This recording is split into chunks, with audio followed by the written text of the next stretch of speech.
dia hiditra eo amin'ny toy ny fampianarana moa zany tsika zany a larana 5:10 ihany fa tapany faharoa hitantsika teo amin'ilay fanazavana tamin'ny voalohany teo hoe ny fidiran'ilay anankiray ao anatin'ny oronam-boky zay tsisy moa fa ilay zanaky ny avo indrindra io ka rehefa teo izy amin'ny oronam-boky dia nilaza izy fa tena hitondra lalàna nefa antsika vao neta tsara tao amin'ny fampianarana teo aloha fa tsy azo nampiana ary tsy azo nesorana mihitsy ny zany 10 sy lana Mose zany nefa ty zanak'Andriamanitra ty nefa hitondra lalàna indray nefa raha vao mifantatsika hoe mafantatsika fa lalàna dia tsy azo alefa makary amin'ny 10 sy lana Mose sy intsony izy satria efa voadidiny ao hoe aza nampiana dia aza nesorana ary ny fanekena rehefa vita mafy dia tsy efanao manatsoka namina amin'izany mazava zany fa misy lalàna ary ty lalàna itilana zay hoe fanekena vaovao ary ty fanekena voatilana zaina hoe lalàna hipaka ho any amin'ny jentilisa zay hatrany amin'ny jentilisa zany malady fa ny fanatitra dorana sy ny fanatitra io dia tsy mba nolainao dia hoy izao 7 ity ao tonga ao amin'ny ronom-boky minany ratana ny anao sitraponao ny Andriamanitra no sitrako ary ny lalànao no atao anatiko eto zany dia mazava be fa tena misy lalàna tonga hiaraka anankiray ity zay tsisy afahany zanaky le avo indrindra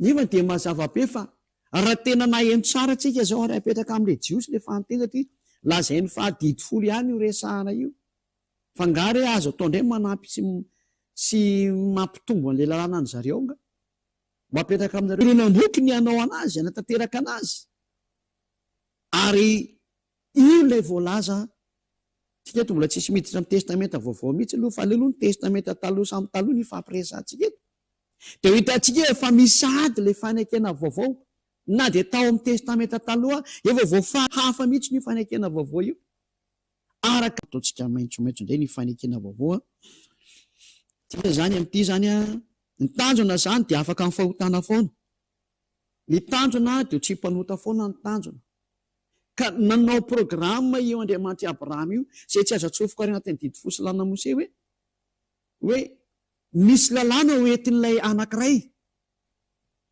io lay lazaiko hoe ny zanany zany io dia ity anankiray ity ny voalaza ny fa ao anatin'ny ronom-boky no nanoratanao hanao sitraponao ary ny lalànao mihitsy no atao anatiko zany hitondra ny lalànao izy hamoaka lalàn'Andriamanitra zany izy dia izay zany lay nataontsika sary teo hoe misy zany io lalàna hivoaka io indray dia lalàna Mose dia efa voabloke tsy mahazo hidiran'izay lalàna zay tsy azo anatsy foana n'izay lalàna izay raha ny amin'izay fa ateny misy zany ka hiditra amin'izay tsika zany hoe inona ty lalàna ho avy ty inona ny tiana resahana amin'izany inona no mikasika any amin'izay dia ho jerevantsika zany ilay Jeremia 1:30 andinin'ny 1:30 zany zay no jerevantsika tsy mpanota ny tanjona nefa hitantsika fa le 10 sy lana Mose teo vao mena hampanota satria tsisy tsony miverina amin'iny devola manao an'izany ny devolany tsy manana fahefana anao zavatra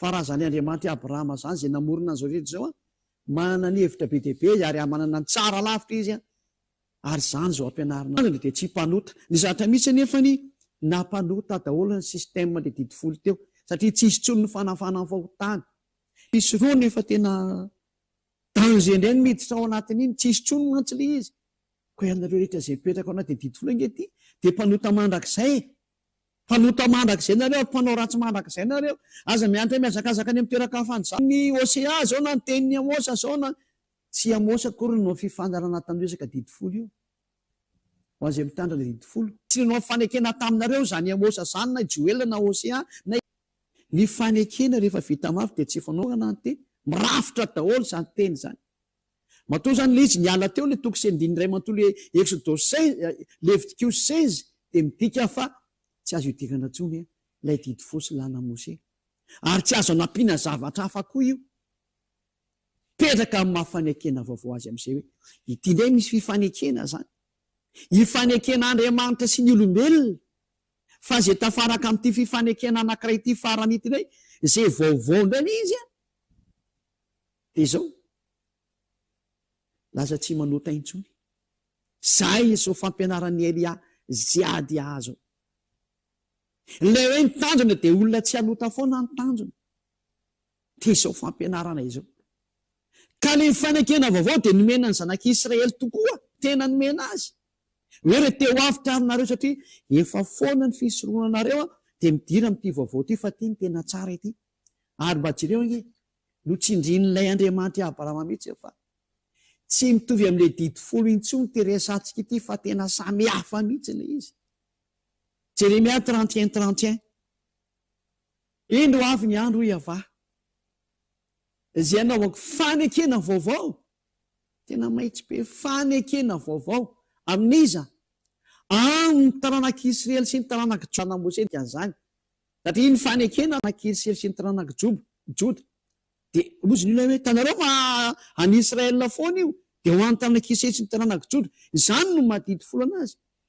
Tena sady fanambanina n'ilay naharin'lanitra sy ny tany zany a, fanaovana tsinitsinina azy, ary tsy firarahiana an'le teniny hoe aza nampiana de aza ny esorana. Amin'ny mahavaovao azy arany. Raha ny zavatra teo ihany no averina, inona mahavaovao anazy ary aloha. Fa na le teny raha lasa teny manany ihany iny. Zavatra vaovao de tokony vaovao tokoa ny zavatra mivoaka avy eo, fa raha ny teo ihany no iverina, tena manany ihany raha ohatra hoe vaovao ny zavatra teo ihany no iverina. Fa mandainga zany sary zany. Fa mazava be mihitsy ny teny. Tena fanekena vaovao le izy. Profezany ny andinin'ny 2:30. Nefa tsy araka ny fanekena nataoko tamin'ny razany.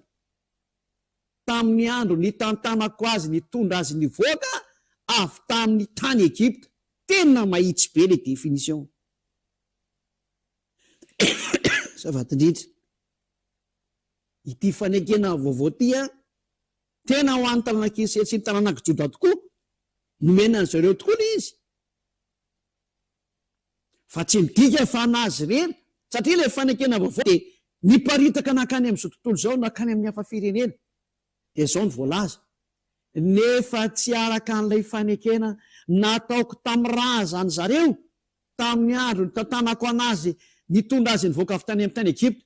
De mazava nge zany aloha fa tsy mitovy amin'ilay didy folo sy lalàna Mose zany, satria io didy folo sy lalàna Mose io a, lay fifanekena nifanaovan'io Andriamanitra Abrahama io a, tamin'ny razany zareo. Moins 600 no nivoany tony zavatra efa nampanota ve mbola hipetrahana eo ihany. Zavatra efa tsisy fanafana fahotana ve mbola hiverena ihany. Ina raha tsy devoly zany sary zany. Azany ny pofa miara-miasa amin'ny devoly daholo reo olona rehetrarehetra izay mbola mampitandrina didy folo sady te hitandrina didy folo reo.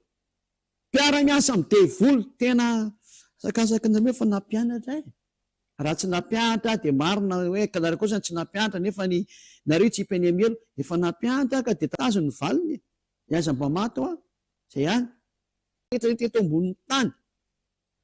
Araka nisy 42.